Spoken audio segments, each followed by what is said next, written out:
इस वक्त उसे यह भनक नहीं मिलनी चाहिए थी कि मैं उसके मुख्तलिफ नामों से वाकिफ हो चुका था। वो ब्लैक कैट से कोबरा बनकर होटल के मुख्तलिफ खाली कमरों में मिलता रहा था।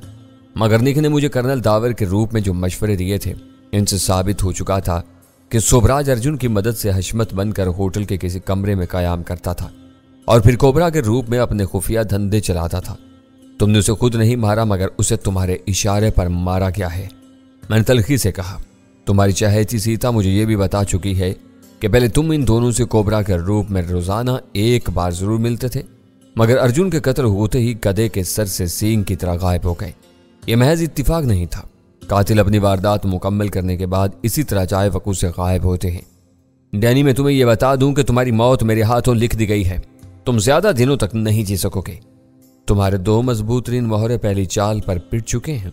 अगर तुम राह वालों के भी सरप्रस्त थे तो वो भी बुरी तरह मारे गए। तुम्हारा सारा नेटवर्क तबाह बर्बाद हो चुका है। तुम्हारे अमरीकी चहेते बौखला कर दोबारा इश्तिहारबाजी पर उतर आए हैं। वो जब कोई बड़ी जिक्र उठाते हैं कि सियाने बिल्ली की तरह यूं ही खंबा नोचना शुरू कर देते हैं। अब मैंने भी तुम्हारी कमर तोड़ने का फैसला कर लिया है।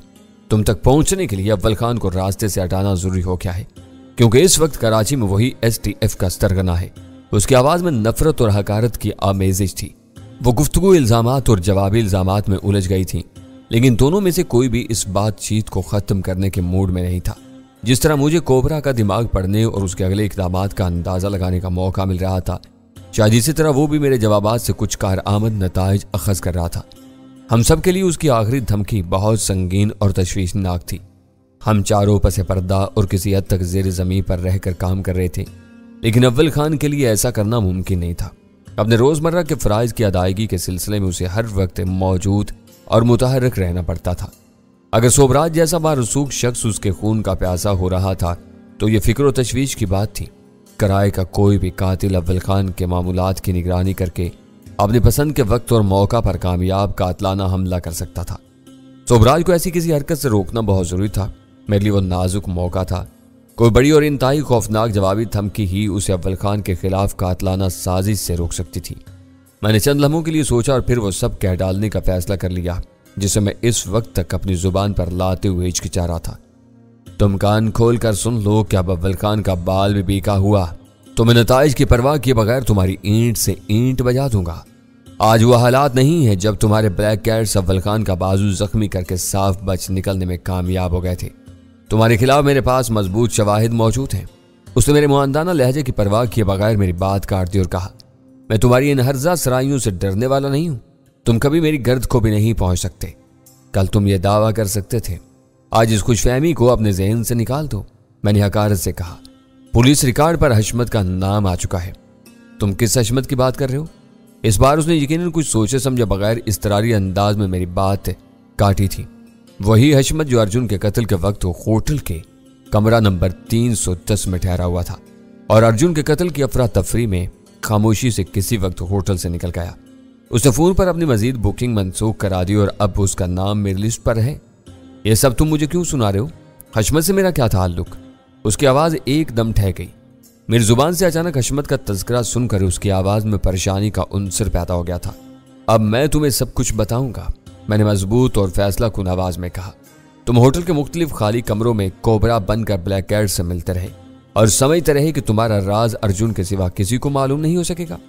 तुम ये भूल गए कि वो दोनों तजर्बेकार सीक्रेट एजेंट हैं। वो तुम्हारे ताबे नहीं थे। तुम्हें बीच के पैगाम रसा के तौर पर इस्तेमाल कर रहे थे। उन्हें तजस्सुस था कि कोबरा के स्याह नकाब के पीछे कौन है। 2 दिन पहले उन्होंने तुमसे मिलने के बाद चुप कर कमरे की निगरानी की। वहां से नकाब पोश कोबरा के बजाय हशमत खान बरामद हुआ, जो अपने गिरदो पेश की परवाह किए बगैर कमरा नंबर 310 का दरवाजा खोलकर अंदर चला गया। क्या तुम मेरी बात सुन रहे हो? उसे अव्वल खान के खिलाफ किसी इकदाम से रोकने के लिए मैंने वो कहानी उसी लम्हे खड़ी थी और उसे भी सीता के खाते में डालने का इरादा कर चुका था। इस तरह एक पेंथ 2 काज हो रहे थे। एक तरफ कोबरा और हशमत का ताल्लुक साबित हो रहा था, दूसरी तरफ सीता और कोबरा के दरमियान नफरत में इजाफा हो रहा था। अगर सीता गुलाब खान के घर से फरार होने के बाद हर तरफ से मायूस होकर कोबरा से पनाह की तलबगार होती तो उसे अपने जाल में फांस कर उसकी कोई वजाहत सुने बगैर बेरहमी से मौत के घाट उतार देता। सीता किसी मुआफी की मुस्तहिक नहीं थी। उसे हर कीमत पर अपने कैफरे किरदार को पहुंचना चाहिए था। मैं सब सुन रहा हूं। इस बार कदरे सकूत के बाद उसकी बोझल आवाज आई, थोड़ी देर पहले तुमने कहा था कि गोपाल ने अभी तक जुबान नहीं खोली। उससे जाहिर होता है कि यह मनगढ़ंत बकवास भी सीता ने तुम्हें तुम्हारे सीने से लगकर सुनाई होगी। मैं बार बार कुछ नहीं कहूंगा, तुम खुद समझदार हो, अंदाजा लगा सकते हो कि अंदर की बातें कौन खोल सकता है। अपनी बात पूरी करते हुए मेरी नजर वीरा पर पड़ी तो वो दोनों हाथों से अपने कान पकड़े मुझे घूर रही थी। दूसरों के होंठों पर जानदार मुस्कुराहटें तैर रही थीं, इनमें गजाला भी शामिल थी। वो मेरी बेखबरी में किसी के इमा पर या अपने तजस्सुस से मजबूर होकर दोबारा ड्राइंग रूम में आन बैठी थी। अव्वल खान ने अपना दाहिना मुक्का बंद करके अंगूठा ऊपर उठाकर सताइशी अंदाज में उसे जोरदार झटका दिया। उसकी दानिश में मैं सही जा रहा था। इसके ताबूत में आखिरी कील उसी वक्त ठुक गई थी जब उसने तुम्हें मेरा सीक्रेट सैटेलाइट फोन नंबर दिया था। यह सब उसके खिलाफ इजाफी शहादतें हैं, लेकिन ये तुम्हारे खिलाफ भी हैं। मैंने उसे याद दिलाते हुए अपनी बात जारी रखी। मैंने हशमत का फैसलाबाद का पता चेक किया था, वो सिरे से बेबुनियाद है। तुमने हर एहतियात कर ली मगर अपनी आस्तीन में पले हुए सांपों को भूल गए। तुम्हारा ख्याल था कि कोबरा को कोई नहीं डस सकता, मगर तुम डस लिए गए। हशमत खान का हुलिया बदल चुका होगा, वो कोई और था जो भी था। उसे याद नहीं रहा कि दाढ़ी और मूंछों में उसके तोते की चोंच की तरह आगे से खमदार नाक नहीं छुप सकेगी। इस बार सकूत कदरे तवील था। एक गहरे सांस के बाद आवाज उभरी। नाक का तफसीली जिक्र मैंने कहीं नहीं सुना। यह मेरी अपनी तख्लीक है और अभी तक मेरी जात तक महदूद है। डैनी, तुम बहुत खतरनाक हो गए हो। फौरी तौर पर तुम्हारा सर कुचलना जरूरी हो गया है। कोशिश करते रहो, मुझे इसकी कोई परवाह नहीं। यह याद रखना कि मेरी जिंदगी में अगर किसी ने भी अव्वल खान को कोई नुकसान पहुंचाया तो तुम्हारी नाक वाली खबर जंगल की आग की तरह हर तरफ फैल जाएगी। तुम्हें दाढ़ी मूछें लगाकर पुलिस अर्जुन के होटल में ले जाएगी तो किसी शनाख्त परेड की जरूरत बाकी नहीं रहेगी। सारा अमला हाथ उठा उठा कर तुम्हें हशमत खान के नाम से सलाम करेगा। मैं तुम्हारी साख और इज्जत खाक में मिला दूंगा। तुम मुझे ब्लैकमेल कर रहे हो? दूसरी तरफ से सर्द लहजे में सवाल किया गया। यह सौदेबाजी है, तुम उसे अपनी मर्जी का कोई भी नाम दे सकते हो। जब तक अव्वल खान महफूज रहेगा, हशमत की नाक की बनावट मेरे दिलो दिमाग में महफूज रहेगी। यूं ही उसे जिक पहुंची, ये बात हर तरफ फैल जाएगी। सौदे को मंजूर या नामंजूर करना तुम्हारी मर्जी पर मुनहसिर है। क्या तुम ये कह रहे हो कि जब तक अव्वल खान महफूज रहा मैं भी बचा रहूंगा? यह कैसे हो सकता है? तुम मुझे तलाश करते रहो, मैं तुम्हारी घात में लगा रहूंगा। यूं समझ लो कि ये एक तरह से हमारा जाती झगड़ा होगा।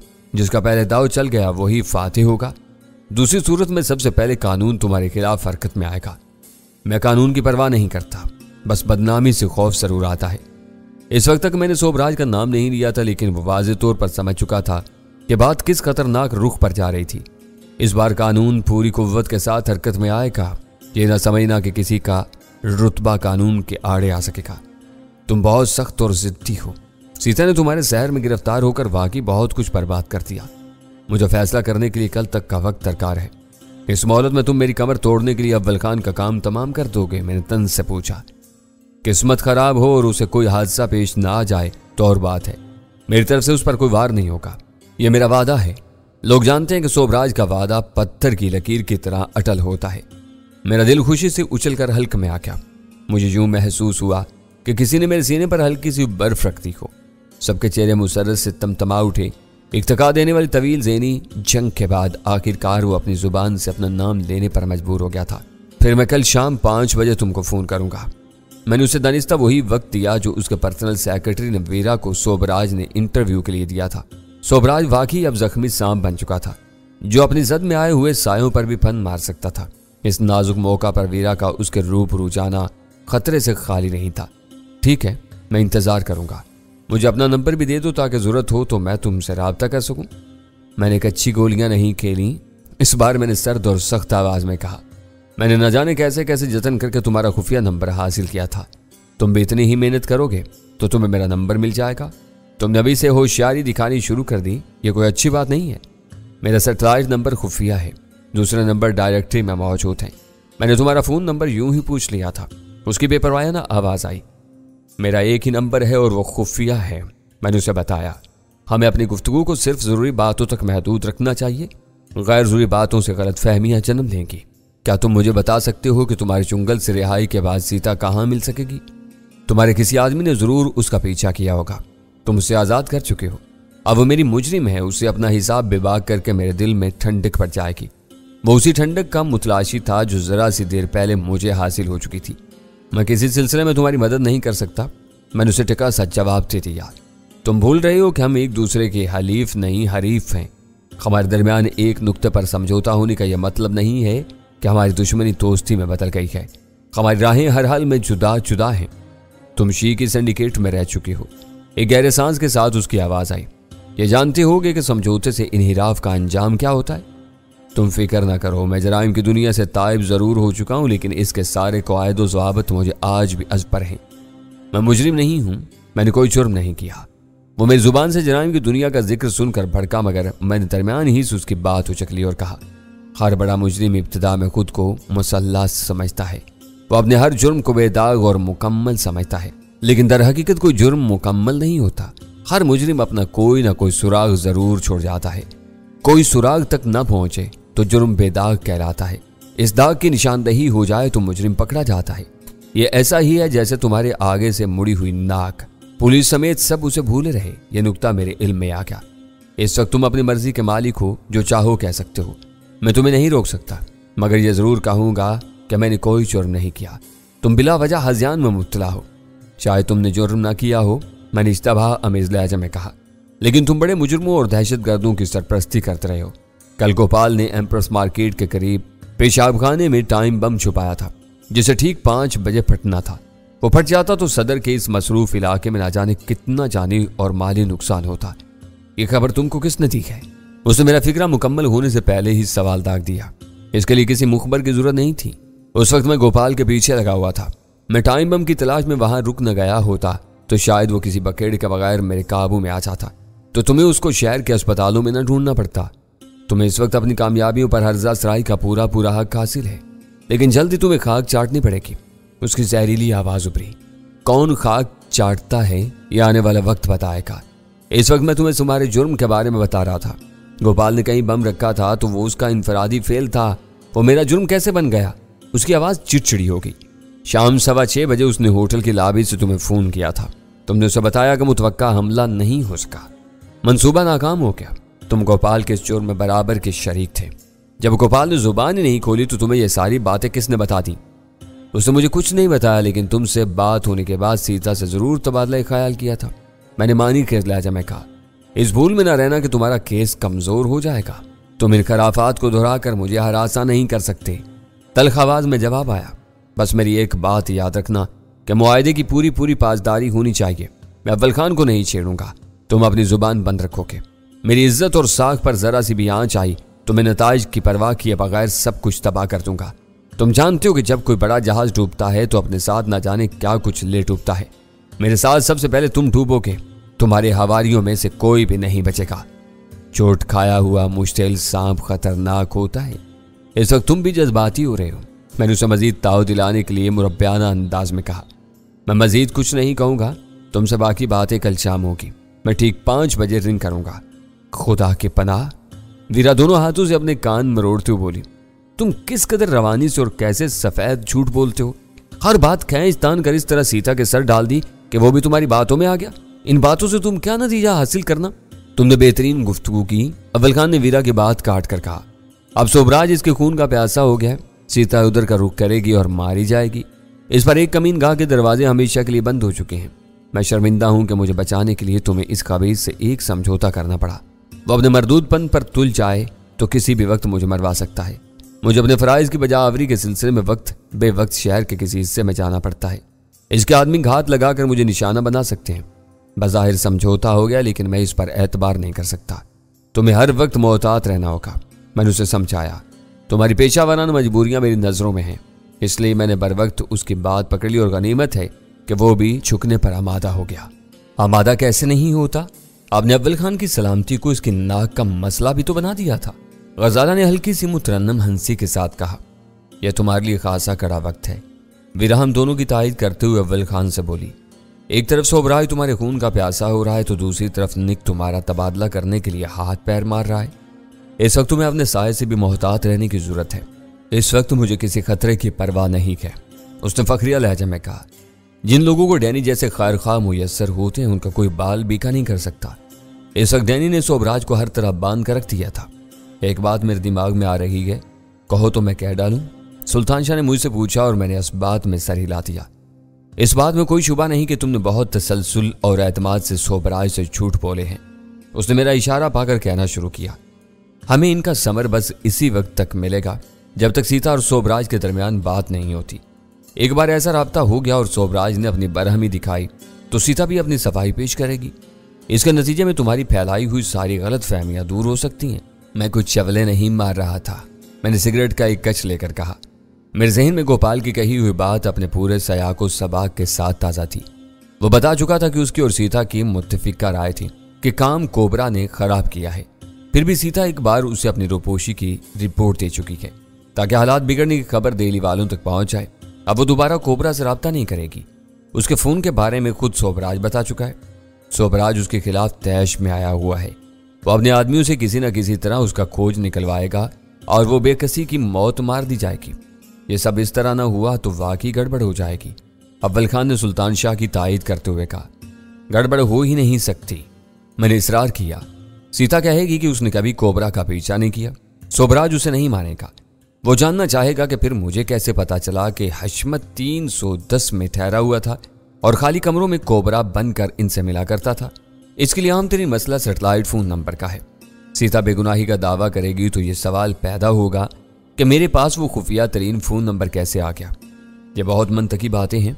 सीता के लिए सोबराज के सामने अपना दिफा करना मुश्किल हो जाएगा। सीता ने कोबरा को अपनी कैद और फिर फरार के बारे में एक लफ्ज नहीं बताया। इस वक्त सुल्तान शाह का जहन सही खतूत पर काम कर रहा था। उसने यही कहा होगा कि होटल के हालात मखदूज होने की वजह से वहां से निकल आई। इसकी सबसे बड़ी दलील यह होगी कि वो डैनी से मिली ही नहीं तो उसे कोई मालूमात कैसे फराम कर सकती थी। सीता अपने दिफा में सब कुछ कह सकती है, इस पर एतबार कौन करेगा। मुझे उसके नाम और कोड से लेकर सोबराज के खुफिया फोन नंबर तक बहुत सी बातें मालूम है। मैंने कहा, ये सब सीता ने बताया है, ये उसके खिलाफ अटल सबूत है। क्या वो ये नहीं कह सकती कि डैनी को ये सारी बातें गोपाल ने बताई होंगी जिसे दीदा दिलेरी के साथ होटल से उठाया गया है? गजाला ने पूछा। सोबराज के जहन में यह सवाल पैदा होगा कि मुझे गोपाल की कही हुई बातों को सीता से मंसूब करने की क्या जरूरत थी। मैंने अपनी कहानी का दिफा किया। इसका मकसद मुझे यहाँ हम लोगों को मालूम है। सीता मरकर भी सोबराज के इस सवाल का जवाब नहीं दे सकेगी। खुफिया फोन नंबर की अफशा के बाद सोबराज के नजदीक इन दोनों का दूसरा बड़ा कसूर वो फर्जी ताकुब होगा जिसके नतीजे में इन पर कोबरा की असल शख्सियत मुनकशफ हुई। वीरा पुरस्कून लहजा में बोली, कोबरा को सोबराज साबित करने के लिए वो डैनी के झूठ का एक शानदार मोड़ था। कोबरा ने नकाब उतार दिया तो अंदर से हशमत बरामद हुआ। हशमत की नाक खमदार है जिसे किसी भी तरह नहीं छुपाया जा सकता, इसलिए वो दाढ़ी मूंछों में छुपा हुआ सोबराज था। सारी कड़ियां इसी बात से यकजा हो जाती हैं।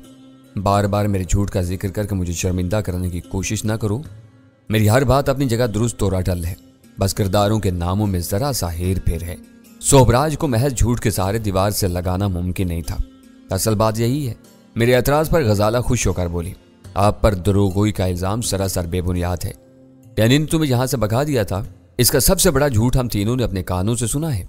वीरा ने उसे चिढ़ाने की नीयत से कहा, वो बातें तुमने सुन ली होती तो हसद और रकाबत की एक आग सी तुम्हारे सीने में भड़क उठती, वो डैनी पर मर मिटी। नो वीरा, अब आगे ना बोलना। अव्वल खान ने उसे वहीं रोक दिया। क्यों इस बेचारी का दिल खराब कर रही हो? हमारा रिश्ता मजबूत है, मैंने हल्का सा कहका लगाकर कहा। ऐसी छोटी मोटी और फर्जी बातों से हमारे दिलों पर कोई असर नहीं पड़ता। आज मैं तुम्हें मान गई। वीरा ने खुले दिल से एतराफ किया। तुम्हारी बातों के घेराव में उसे खुद कबूल करना पड़ा कि वो सोबराज है।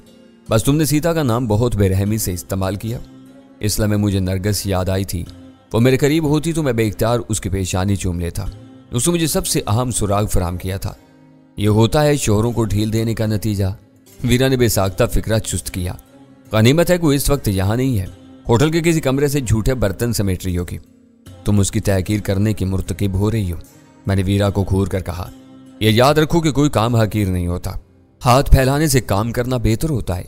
अगर भंगी गली गली से गलाजते समेटने का घटिया काम ना करें तो हजारों बल्कि लाखों सफेदपोश शुरफा का जीना हराम हो जाए। मैंने उसे भंगी तो नहीं कहा। वीरा ने तुर्की बतुर्की जवाब दिया। वो बहुत मेहनती और फर्ज शनास औरत है। उसने एक ऐसी बात नोट कर ली जिस पर किसी ने ध्यान नहीं दिया था। उसने हशमत की नाक की सही तरीन बनावट बयान करके हमारे लिए एक ड्रामाई रास्ता पैदा कर दिया। वो इज्जत और एहतराम के लायक है। मैंने वीरा की बात को नजरअंदाज करते हुए कहा, मेरी तरह से तुम सारे शहर की औरतों और काबिल इज्जत भंगनों को चूमते फिरो, मुझे कोई एतराज नहीं होगा। बातें तो गजाला के सोचने की हैं कि तुम किधर जा रहे हो। वीरा ने चुभते हुए लहजे में जवाब दिया और मैं एक गहरा सांस लेकर खामोश हो गया। फजूल गोई के शोबे में उसे जीतना आसान नहीं था। गोपाल राज हमारी तहवील में था और पूरी तरह ताउन पर आमादा था। इसकी निशानदही पर हम सीता तक पहुंचने में कामयाब हो गए थे, लेकिन सीता के सितारे यावर थे। वो गुलाब खान के घर से हमें जुल देकर निकल गई। वो कहाँ गई थी इस बारे में कुछ पता नहीं था। मुझे एक मुहूम सी उम्मीद थी कि गोपाल पर मजीद कुछ मेहनत की जाती तो शायद वो सीता की नई कमीनगाह के बारे में भी कुछ बता सकता था।